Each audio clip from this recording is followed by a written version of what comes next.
After yesterday's stage, a sprint finish in Piazza del Plebiscito in Naples, once again marked by an unfortunate crash in the final meters.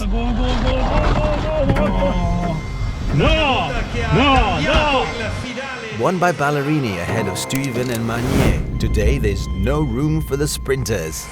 At stage 7 comes the first real test for the riders of the Giro d'Italia. The Formia Blockhaus stage at 244 kilometers is the longest of the entire race and finishes with a summit finish set to shake up the general classification, currently led by Afonso Lalio. We will do our best like a team, like me in the final. We will see what I can do. The 1,665 meters of the Maiella summit will host the first true showdown among the climbers and provide a reliable measure of the contenders' form for the overall victory. All eyes are on Vingegaard and his team, likely to come under pressure, and on Pellizzari, currently his declared rival.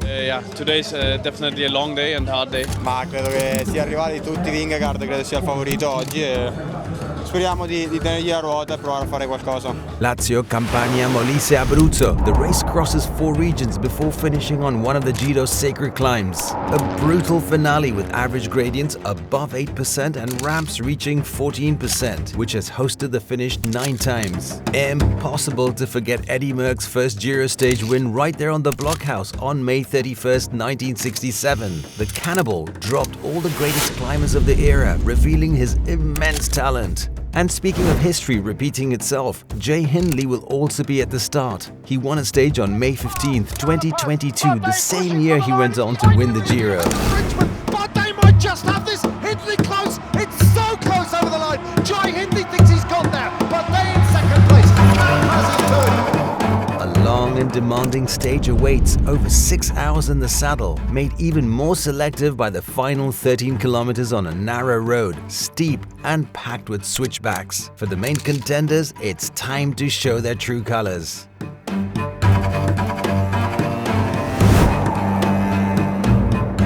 The stage begins with a weather question mark. Conditions are good in Formia, but up on the Blockhaus it's cold and very windy, over 20 kilometers per hour with gusts reaching 40.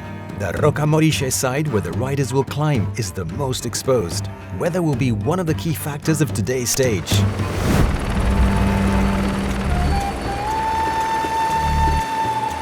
Meanwhile, a group of 5 riders breaks away at the start. The Peloton lets them go. In the heart of the bunch rides the pink jersey, Afonso Lalio, who leads the general classification by 2 minutes and 51 seconds over Arriata and 3 minutes and 34 over Scaroni. For now, he can also take in the beauty of the landscape along the road from Sperlonga to Gaeta. The breakaway's advantage, which had grown to over 6 minutes, begins to shrink with just under 200 kilometers to go. Nuovo aggiornamento cronometrico, il ritardo del gruppo è di 4 minuti e 37 secondi, 4 e 37. Along the roads, the enthusiasm of the fans accompanies the race, which continues with eyes on the scenery and ears tuned to weather updates at the finish, where the wind is still strong. Pre-race favorite Jonas Vingegaard keeps things under control and, together with a teammate, helps Bahrain victorious set the pace at the front of the peloton. The gap to the breakaway starts to grow slightly again with around 50 kilometers to go before the intermediate sprint in Venafro.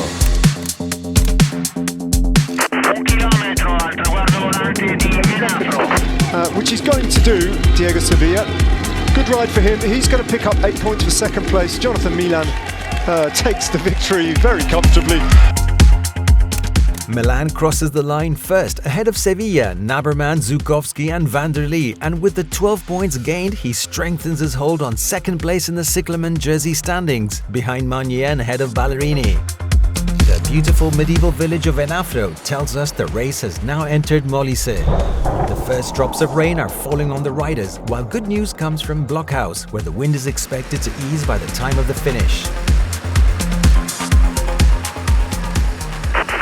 Dal gruppo maglia rosa incominciano a perdere terreno alcuni corridori, tra questi Milan e Groenewegen. At the start of the climb to Roccaraso, now in Abruzzo, the four escapees have more than a 5-minute advantage over the peloton. On a road averaging 6.5% with ramps up to 12%, it's Diego Pablo Sevilla setting the pace. Wearing the blue jersey since day one, he is the clear favorite to take the King of the Mountains points. The other breakaway riders can't match Sevilla, who takes the 18 points at the Roccaraso summit and extends his lead in the climbers classification. Siamo al Gran Premio della Montagna di Roccaraso con gli uomini di testa. And they all let him go. Diego Sevilla, the King of the Mountains, picks up another 18 points. Started the day on 42. He's going to end the day, unless he gets any points at Blockhaus, on 60 points, which is surely going to guarantee.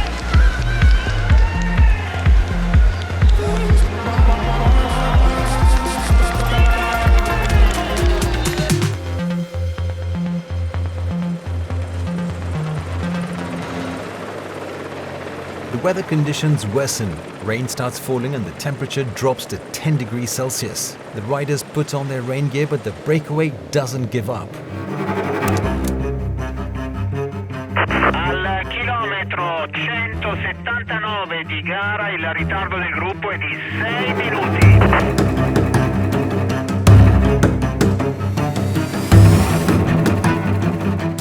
From this moment on, the peloton increases the pace and the gap to the breakaway begins to shrink progressively.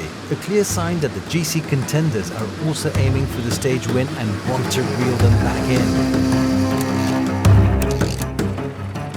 After cresting the Passo di San Leonardo, a long descent begins towards Roccamorisce, where the final 13-kilometer climb will start. Fortunately, the rain has stopped and the roads are dry. At the start of the decisive climb, Nicolas Zukowski attacks, goes clear solo, and passes first under the Red Bull KM banner ahead of Christian Vanderlee and Sevilla. With 10 kilometers to go, just as the steepest section begins, the breakaway's advantage drops below 2 minutes. But the Canadian gets there first. Team Visma Lease bike moves to the front of the peloton with Vingegaard, Pinganzoli and Kuss. They set a fierce pace, catch the breakaway and thin out the group.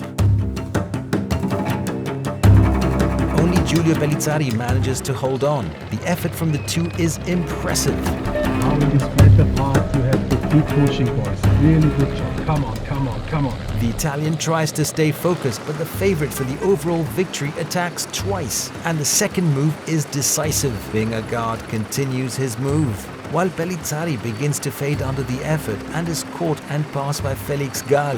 With 3 kilometers to go, Vingegaard leads by 19 seconds over Gall. Pellizzari is about 35 seconds back. Pellizzari sees a gap open up for the first time. He looks round to see who's behind him, and that leaves Jonas Vingegaard all alone on the mountain and riding his own pace. A little further behind, the duo of Hindley and O'Connor, followed by a small group at Ciccone, Arensman, Toro and Rondel. Gall is climbing superbly, keeping Vingegaard in his sights, but the Dane is never caught. Felix Gall reduces the gap to just 13 seconds behind Vingegaard. Blockhaus belongs to Denmark on this occasion. Vingegaard looks round, checks for the final time that he has held Felix Gall at bay, and he can coast home because he has won at the Giro d'Italia on debut, on stage 7. The first victory he will be hoping of many as Gall comes into the picture. His margin of victory won't be big, but Vingegaard tastes victory at the Giro, kisses the handlebars, punches the air. Just as expected, Jonas Vingegaard sends his first real statement at the Giro, with Pellizzari only partially able to respond. Excellent defense of the Maglia Rossa by Portugal's Eulalio, who finishes 2 minutes and 54 seconds behind the stage winner and retains the overall lead. 3:17 over Vingegaard, 3:34 over Gall, 4:25 over Hindley and 4:28 over Pellizzari. So yeah, in the end it was a nice day today to take the stage win. Now I've won a stage in all 3 Grand Tours. That's something special. After today's effort, more climbing awaits in tomorrow's stage 8. 156 kilometers from Chieti to Fermo. Not a long stage, but a very demanding one. The first part runs along wide, flat roads by the Adriatic coast. The second moves inland towards Fermo, featuring constant ups and downs and several steep walls. It's a route reminiscent of the Ardennes Classics, with gradients in the final section reaching up to 22%. Perfect terrain for a breakaway attempt. Local rider Giulio Pellizzari will surely try something on the roads he knows by heart.